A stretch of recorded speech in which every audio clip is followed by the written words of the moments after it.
कभी सोचा है कि दुनिया हमेशा से वैसी नहीं थी जैसी आज है? मतलब एक ऐसी दुनिया जहां हमारे पसंदीदा व्यंजन या हमारे पहने हुए कपड़े किसी दूसरे महाद्वीप से ना आते हों। बहुत समय पहले यही हकीकत थी। तो आज हम इसी कहानी को समझेंगे कि कैसे व्यापार, विजय और यहां तक कि बीमारियों की एक लंबी और उलझी हुई कहानी ने हमारी आज की इस जुड़ी हुई दुनिया को बनाया है। सुनने में ये सवाल थोड़ा अजीब लग सकता है ना? पर ये भूमंडलीकरण की ताकत और उसके खतरों दोनों को दिखाता है। देखिए, आलू असल में अमेरिका से यूरोप पहुंचा और वहां पहुंचते ही ये लाखों गरीबों के लिए समझिए एक वरदान बन गया। लोगों को बेहतर खाना मिला, उनकी उम्र लंबी होने लगी।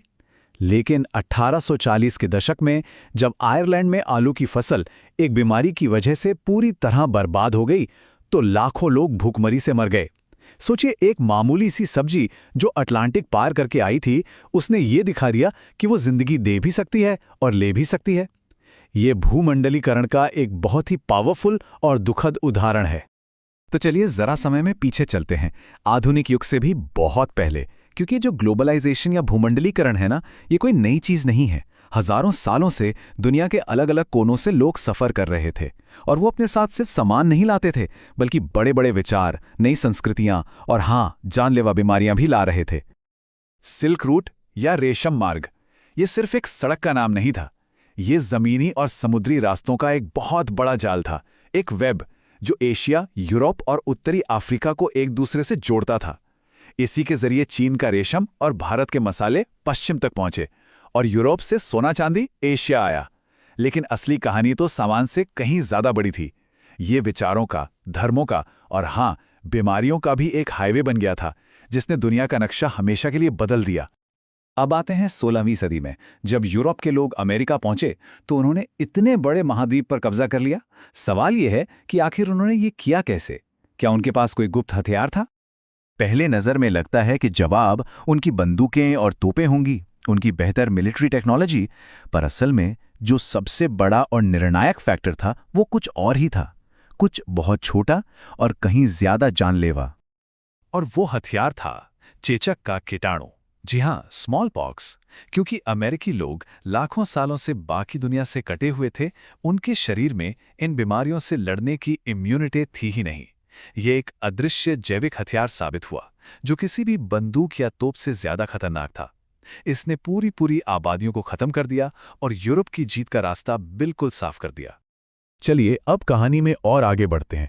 19वीं सदी में ये वो दौर था जब वैश्वीकरण की रफ्तार समझिए कि अचानक से बहुत तेज हो गई। और इस तेजी के पीछे 3 मुख्य ताकतें थीं, जिन्हें 3 प्रवाह कहा जाता है। पहला, व्यापार का प्रवाह, मतलब सामान का आना जाना। दूसरा, श्रम का प्रवाह, यानी लोगों का एक जगह से दूसरी जगह जाना। और तीसरा, पूंजी का प्रवाह, यानी पैसों का निवेश। एक छोटी सी टेक्नोलॉजी ने कैसे पूरी दुनिया का पेट भरा, इसका एक बड़ा दिलचस्प उदाहरण है। देखिए, पहले क्या होता था कि अमेरिका या ऑस्ट्रेलिया से जिंदा जानवर जहाज़ों में भरकर यूरोप भेजे जाते थे। ये बहुत महंगा और मुश्किल काम था। फिर आविष्कार हुआ रेफ्रिजरेशन का, मतलब ठंडी तकनीक का, और बस सब बदल गया। अब जानवरों को वहीं काटा जा सकता था और सिर्फ जमा हुआ मांस भेजा जाता था। नतीजा, शिपिंग का खर्चा एकदम से गिर गया और यूरोप के लाखों आम लोगों के लिए मांस खाना अब कोई लग्जरी नहीं रह गया था। 90%, ये आंकड़ा सोचकर भी डर लगता है। 1890 के दशक में अफ्रीका में रिंडरपेस्ट नाम की एक भयानक बीमारी फैली, जो मवेशियों में होती थी। इसने वहां के 90% जानवरों को मार डाला। लेकिन ये कहानी सिर्फ जानवरों के मरने की नहीं है। असल में इस तबाही ने यूरोपीय उपनिवेशवादियों को एक मौका दे दिया। जिन अफ्रीकी लोगों की पूरी रोजी रोटी उनके जानवरों पर टिकी थी, वे अब बेसहारा हो गए और उन्हें मजबूरन खदानों और बागानों में मजदूरी करने के लिए जाना पड़ा, जो वो पहले कभी नहीं करना चाहते थे। इस तरह एक बीमारी ने एक पूरे महाद्वीप पर औपनिवेशिक पकड़ को और भी ज्यादा मजबूत कर दिया। 19वीं सदी में लोगों के पलायन की एक और स्याफ हकीकत थी, गिरमिटिया मजदूरी। इसमें लाखों भारतीयों को एक कॉन्ट्रैक्ट के तहत बागानों और खदानों में काम करने के लिए कैरिबियन द्वीप, मॉरिशस, फिजी जैसी जगहों पर ले जाया गया।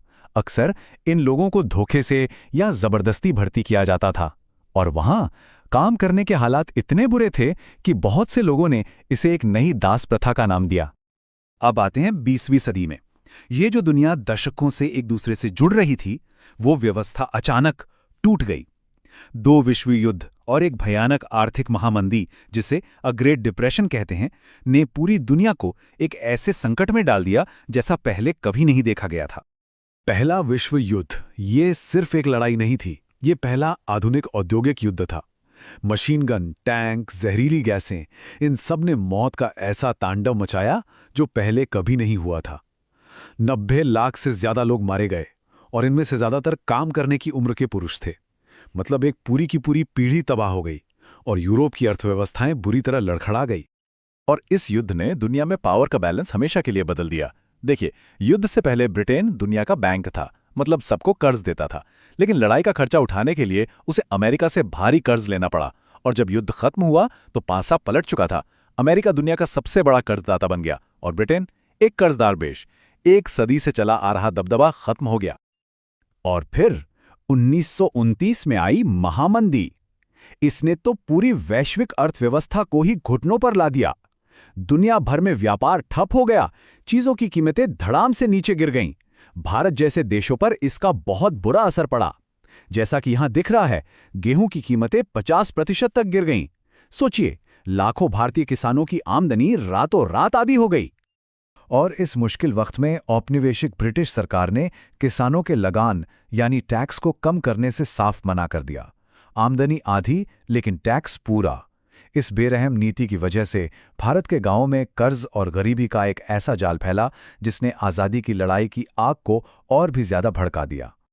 दूसरे विश्व युद्ध की भयानक तबाही के बाद दुनिया के नेताओं ने तय किया कि अब एक ऐसा नया सिस्टम बनाना होगा जो आर्थिक स्थिरता लाए और भविष्य में ऐसे युद्धों को रोके।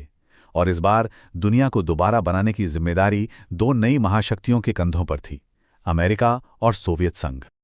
इसी कोशिश में 1944 में अमेरिका के ब्रेटन वुड्स में एक मीटिंग हुई। यहीं पर 2 बड़ी संस्थाओं का जन्म हुआ, अंतर्राष्ट्रीय मुद्रा कोष यानी IMF और विश्व बैंक।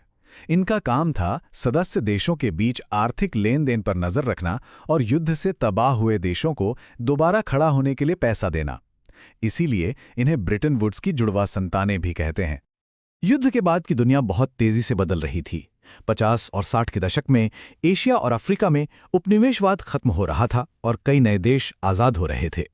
70 के दशक में दुनिया का फाइनेंशियल सिस्टम बदला, लेकिन असली भूचाल तो आया 80 और 90 के दशक में, जब बड़ी बड़ी मल्टीनेशनल कंपनियों ने अपना सामान बनाने के लिए सस्ते देश खोजना शुरू किया और चीन जैसी बड़ी अर्थव्यवस्था दोबारा दुनिया से जुड़ी। पश्चिमी देशों की बड़ी बड़ी कंपनियों को एक बात समझ आ गई। उन्हें पता चला कि अगर वो अपना प्रोडक्शन चीन जैसे एशियाई देशों में ले जाएं, जहां मजदूरी बहुत कम थी, तो वो अपना खर्चा काफी बचा सकती हैं। बस इसी एक बदलाव ने दुनिया का आर्थिक नक्शा ही बदल दिया। मेड इन चाइना का लेबल हर जगह दिखने लगा और आज हम जिस ग्लोबलाइजेशन को जानते हैं, उसकी नींव यहीं रखी गई। तो हमने देखा कि कैसे सदियों से व्यापार ने, टेक्नोलॉजी ने, लड़ाइयों ने और नए विचारों ने हमारी दुनिया को एक दूसरे के करीब लाया है। लेकिन ये कहानी यहाँ खत्म नहीं होती है। आज भी नई टेक्नोलॉजी, राजनीतिक बदलाव और पर्यावरण से जुड़ी चुनौतियां इस पूरी ग्लोबल व्यवस्था को एक नया रूप दे रही हैं। तो सवाल यही है कि भविष्य में दुनिया का ये जुड़ाव कैसा दिखेगा।